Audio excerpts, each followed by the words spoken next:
I teach in Vancouver in District Learning Services, and I'm also on the executive of the Special Education Association, which represents over 650 special educators across BC. Welcome to the 37th Annual Cross Currents Conference, the annual professional development event of our Special Education Association, which is a provincial specialist association of the BC Teachers Federation. This annual gathering brings together teachers from across the province and beyond who work with children and youth with special needs. We are special education teachers, learning assistance teachers, resource teachers, and related professionals. We are the frontline, on-the-ground professionals who provide direct service to the children of the province with special needs. 10 years ago, our jobs were challenging but satisfying as we applied our specialized training to improving the educational experience of children with a wide variety of special needs, such as hearing loss, blindness, cognitive delays, social, emotional, and behavioral disorders, autism, dyslexia, dysgraphia, and any of the many other kinds of learning disabilities in its many and varied forms. 10 years ago, the BC Liberal government stripped our contract in ways that forced us to expand our specialties to encompass an ever-increasing numbers of children whose needs fell beyond our expertise. These included English as a second language, fetal alcohol spectrum disorders, complex developmental disorders, and chronic health conditions, to name but a few. 10 years ago, the Liberal government slashed targeted funding to several categories of special needs, representing thousands of children with learning disabilities and behavioral difficulties. Hundreds of special education positions across the province were eliminated, resulting in skyrocketing caseload numbers for those of us remaining. Service levels dropped proportionately. While the number of children designated with special needs remains high, we are also expected to provide support for the huge number of yet-to-be designated students with learning difficulties, as well as the insultingly named gray area learners, students who are really struggling in school but who do not qualify for any funded support. Today, there are 700 fewer special education teachers in BC than a decade ago.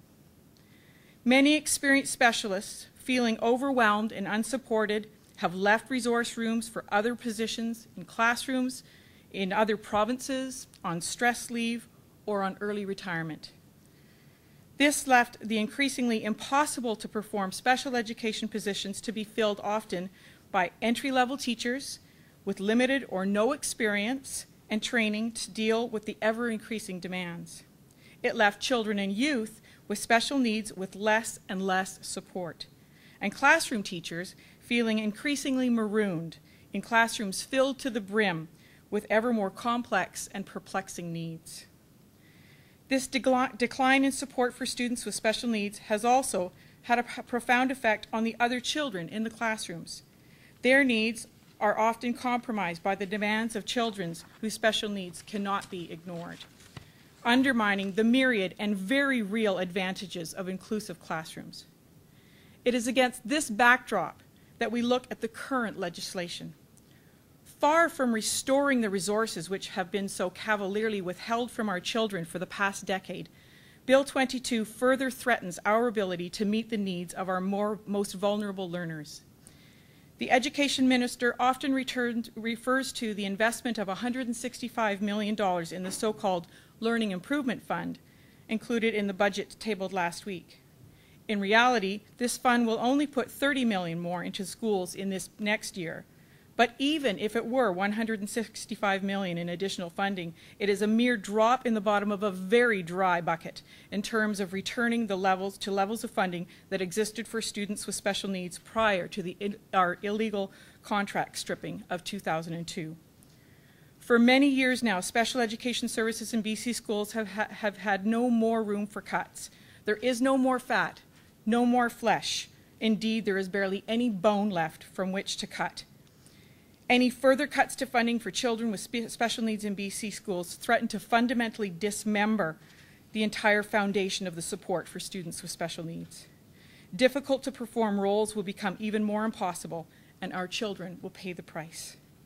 When Minister Abbott tells CBC listeners on the morning edition that children with special needs are receiving the support they need, he is both right and wrong.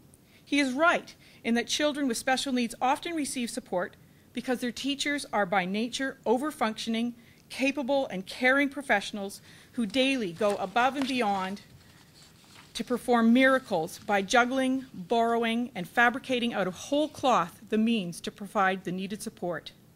Classroom teachers and special education teachers perform feats of magic every single day with inadequate resources and time. We put our hearts and our souls into our jobs, and it is demeaning, disheartening, and downright insulting to be treated in this disgraceful manner. We care deeply about our students, and it hurts our hearts to know that we cannot give them everything they need to be successful, contributing members in our society. Minister Abbott is wrong, however, if he thinks the resources being provided by the government are either sufficient or available. Sloganeering about more for less is disingenuous. Less is less, plain and simple. The Liberal government, in its claim to be protecting future generations from debt, is imposing a massive deficit on those very future generations today. Not only is this insensitive and unjust, it is also not cost-effective. Children today are paying the price of a decade worth of cuts to special education services. Children with special needs today need and deserve significant improvements in the resources and support to ensure their future success. All 600 plus teachers attending our conference today care deeply about these kids. We work with them, laugh and cry with them and their families every day. And on Monday, we are going on strike for them. I would just like to give you a little bit of perspective on what it's like day to day. I've been a special educator for 13 years, my entire teaching career. I'm a school-based resource teacher in a Vancouver secondary school. I have a caseload of 130 students who require individual education plans. I support students with autism, learning disabilities, intellectual disabilities, behavior difficulties, mental health issues, chronic health impairments, and a myriad of others. My job is impossible, and it's very, very difficult for me to admit it. I love my job, but it is impossible. I go back every day because I work with amazing people, I work with amazing students, and I go back because I have hope that things will change. And Bill 22, when I read it, things are going to stay the same until the end of 2013, and our students deserve better. Our children deserve better than that. And as my colleagues stated before, every day in schools we are juggling and borrowing and stealing in order to make things work and to provide service for those students in our schools, to make sure that they are able to do all that they can do. I see students who don't graduate who should graduate. I see students whose self-esteem takes huge hits because they are not getting the support that they need. And it has been stated before, it hurts my heart to go back every day to see that happen. And so I think that it's important that we take a stand and that we let people know what is actually happening in our schools and our classrooms, and that is why I'm walking out on Monday.